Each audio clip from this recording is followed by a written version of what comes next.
Transform a snapshot reference image into a realistic portrait.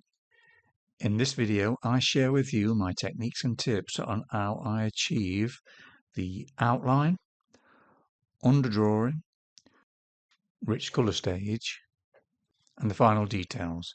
Be sure to watch it right through till the end, because here and there I'll be slowing things down in real time so you can take a closer look. So let's dive in and take a look.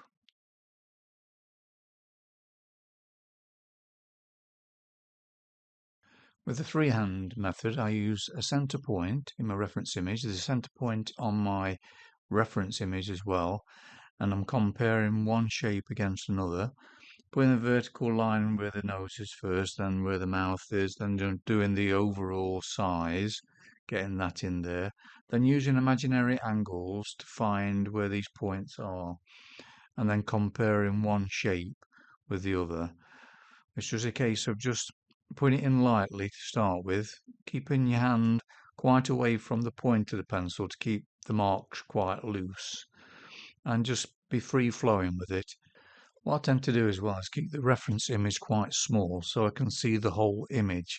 That way you're feeling the energy as a whole. And my aspiration is to make a portrait feel like it's actually there, and it's just about creating the energy rather than details. So the more you can do this, keeping it small and feeling your way. So if it doesn't feel right, it needs attention. And here I'm using the pencil on a vertical or horizontal plane to check the alignment.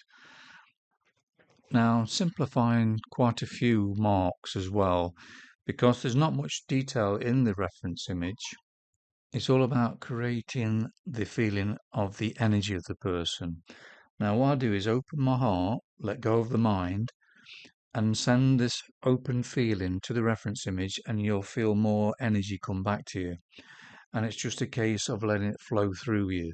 And if it doesn't feel right, it needs attention. So I'm just going on how it feels rather than having tunnel vision and trying to find every detail to draw. The way I draw the hair, I use the pencil on a vertical plane to find the location of where these strands are. Now for the colours for the under drawing stage, these are for the lights. These are for the darks, and for the white of the eyes and the teeth, using the blue and the orange there. Now just using a Faber-Castell kneadable razor to ghost the image a little bit, take a bit of the grey away. Then starting off with the whites then, so just placing more pressure where it's lighter, less pressure where it's mid-tone, and then just using the board, the grey of the board, to create some sort of form, and then just adding very light colouring just to create the shapes and giving me some idea of where things are. So I'm not really interested in getting the value right, the temperature, the chroma at this point. All it is to correct the outline and to create the correct shapes. So I'm just moving things around and getting a feel for it, mostly using warm red, ultramarine blue, yellow ochre, a little bit of cold red, and then just a bit of brown here and there. So basically it's just really those colours, but just to create sort of basic form. So using brown and blue together to create blacks rather than using black at this stage, and also olive green to desaturate the red because it creates a natural shadow. So just playing with it, just moving things around, getting a feel for it. If it doesn't feel right, it needs moving. So I'm going by instinct, and it's just getting a light dusting of pastel on there. It fills in the actual tooth of the pastel mat, which makes the subsequent layers on the rich stage easier to apply. If you're enjoying this video, why not subscribe? It's absolutely free, and then you're sure not to miss any of my future videos. I love this stage because she can actually be relaxed and loose and just free flowing with it. And it's a chance really to mix these colours and get a feel for what's needed when you start putting the rich colours in as well. So you can experiment while you're going along.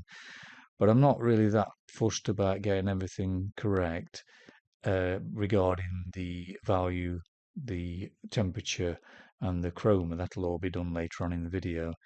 Here you can see me just putting the teeth in there, just using the dark green and red for the darker shadows as well. It creates a natural shadow, and just being relaxed with it and having fun with it really, and just keep stepping back a little bit as well because I stand up while I do this work, and then just keep seeing it from a distance, and try and feel the portrait and get the feeling for the energy rather than worrying about all that detail, because in this reference image there's not that much detail anyway because it's a snapshot and it's been blown up from a very small picture, so you don't get much detail, so you have to be free flowing with it and just focus totally on getting that feeling of the person's energy. Method is really just putting that pigment down and then using the white to get that sort of shape and form and texture, and then just keep glazing with different colours and then putting the white down, glazing with different colours, white down. Now the hair, I'm just mapping it out first.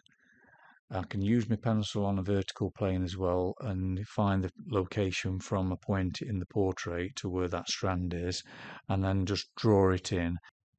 Just keeping it simple, using yellow ochre, white and brown just to get the basic form in there, and just be free flowing with it. It's all about getting the rhythm right with hair and finding that movement and creating that again rather than the details.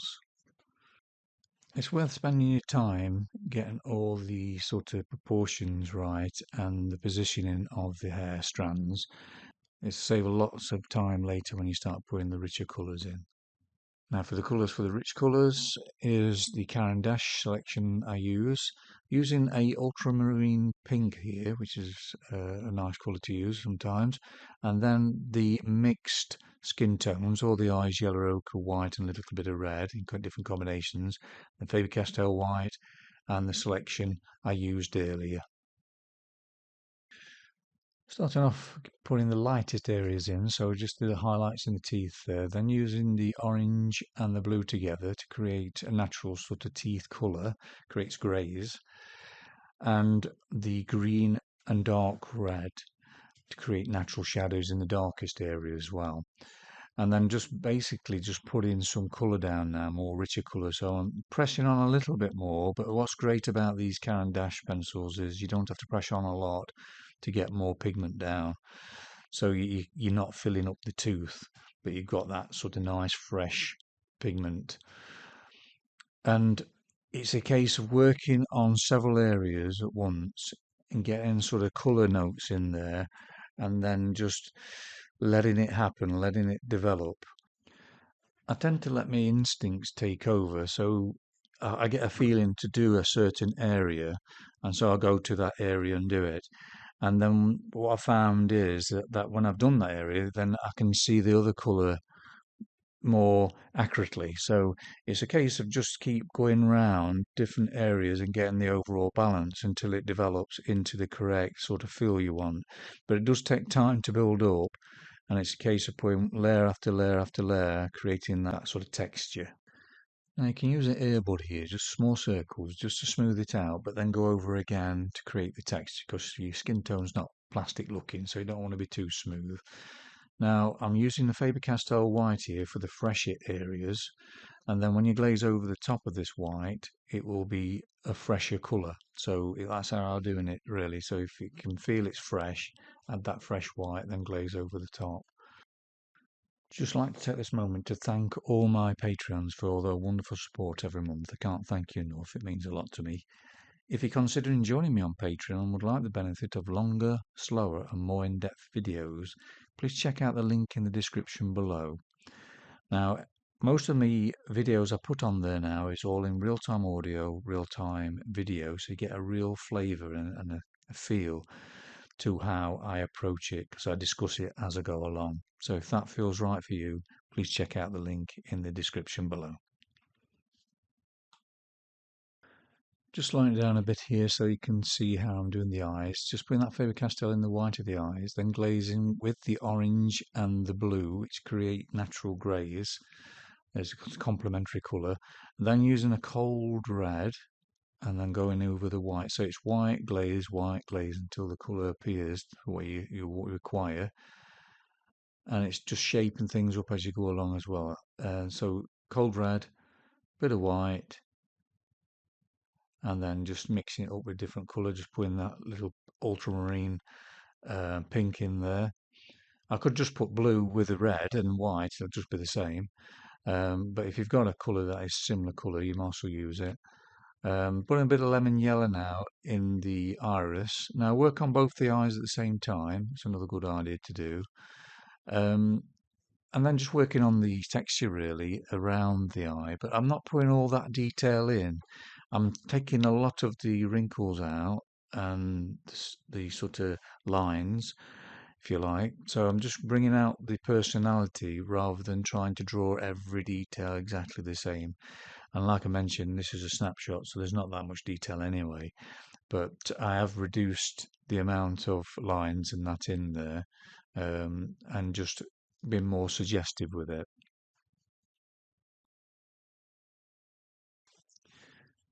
Now for the hair, I'm using a sort of burnt sienna to glaze over the white with yellow ochre, to create sort of a nice sort of natural sort of golden feel to it. Using an earbud there just to soften the edge. I'll put some strands of hair in later on when I put the details in. But it's a case of getting that feeling and the flow of it. Just a quick look at the colours. Burnt sienna, ultramarine blue, and the yellow ochre acts as like primary colours really. And so you can mix all sorts of variations of shades with it. I use an olive green just to desaturate the burnt sienna as well, and brown and white. If you're enjoying this video, why not give it a like and share it with your friends? It would mean so much to me, as this would help the channel to grow. With there, I'm just putting the highlights in there, just the lightest areas with the Faber-Castell white, and then use the Carbothello white to soften the areas around the hair. It's just a case of trying to get the feeling that it's a natural transition really from the hair to the skin. Now they're very subtle values these are, so little tip is to squint your eyes to see the values, but to open your eyes wide to see the colour, because there's very subtle differences, but there's differences, and it's just a matter of keep playing and feeling your way and sensing the colours. I'm glazing with the burnt sienna, yellow ochre to create a goldy colour, and then using brown to create a few little bits of shadows. Now back on the skin tone then, so just adding more freshness into the cheeks here. Now I've done the hair, you see, it brings out certain colours that needs to be worked on in the face. That's why I always like to leave things till the end to put details in. And we're just going around basically just adjusting here and there, putting subtle shadows in. If you would like to know more about how I create shadows using the complementary colours, here's a free class for you. The link is in the description below for more details. Now it's time for the close. So I'm getting the alignment by using the pencil on a vertical plane. So marking against like side of the nose where the button lines up with that and so on, just to get the placement of that in there first. So this is the underdrawing. So I'm roughly getting it in there first. It's like the same procedures I do with the face or the hair. So it's just getting it in lightly and being sort of free flowing with it and not get too wrapped up in the details. Now I've gone straight in here with a Caran dash pencil because it's rich in pigment, and it's quite a rich jumper that is. And it's a variation of lemon yellow. There's quite a few in the kit I've got from Caran dash, and all it is just a tinted version of lemon yellow, so it just saves you putting lemon yellow down and white. And then I'm using a grey, which is a 706 Carbothello pencil, which is the same colour as the pastel matte grey. So I'm using that as a way of shaping things, you know, the shape, and then using the cotton bud now to rub in the pigment, which will create the grey colour that I'm going to use within the rib, so I can put a lighter colour over that. I'll show you what I'll do with that in a sec or two. So just filling up that pigment, then rubbing it in with the cotton bud. That's preparing your way, you see. I'm just roughly does it just to get an idea of some sort of colour, and then what I'll do then is mark it all up. I'm using the Chinese white now just to sort of get the shape of the button there. So I made a mistake there. So just take the pigment out with a kneadable razor and then readjust it. And then I'm using the 706 grey there just to get the shape again. So using those two sort of combinations really, which just desaturates that lemon, just keeps it nice and simple. And then just glaze over them with the lemon tint again. So it's just keeping it basic. Always try and keep things nice and simple rather than overcomplicate it with all different pencil shades. So all I'm doing now is marking the rib up, just doing one area, and then to find out really how the procedure would be. So always try and do that just to get a little feel for it. And doing this side now, look, just doing the same thing, using that grey. Grey is amazing pencil really to get you out of sort of these difficulties when you're using, these unusual colours, rather than skin tone colours. Using grey for a shadow does actually help, and then you can just glaze over and mix it up then over the top, and that creates a natural desaturation, and then you just add a bit more of the colour over it. So it's just, again, getting a feel for it, looking for the direction of that rib and flowing with it, and then just glaze over the burnt sienna and lemon yellow, which creates like a goldy colour. And so it's nice, fresh, lemony, and there's bits of gold colour in the shadows here, so that's why I'm using the burnt sienna. Now, just making sure that the hair looks natural over this now, so just putting some strands in, and then just going over burnt sienna and a bit of blue, just to create like a subtle grey. And just make it to flow really, just let it sort of merge in together. And just see how it feels and just go with the feeling of it rather than trying to put every strand the same as what's in the reference. Now I'm using these colours here, look, which acts as a primary colour. It's again yellow, blue, and a reddish colour, and so that creates all those subtleties then you can use. Now familiar with the procedure, I'm just carrying on now with the other side. So just putting that rib in and just putting the highlights in and then just glazing over with that burnt sienna and blue. Just making sure that the shadow's not too dark where the skin tone is. So just sorting that out, just lining it up here and there and just adjusting it as you feel it needs to. And then carrying on with the shape of the stitching now with the woolly jumper. And it's a case of following the direction of the flow of it and then just glaze over them with the lemon yellow and burnt sienna, it creates golds in places. And then here I'm just putting that sort of texture in there. There's little bits of dashes, where the woolly is knitted.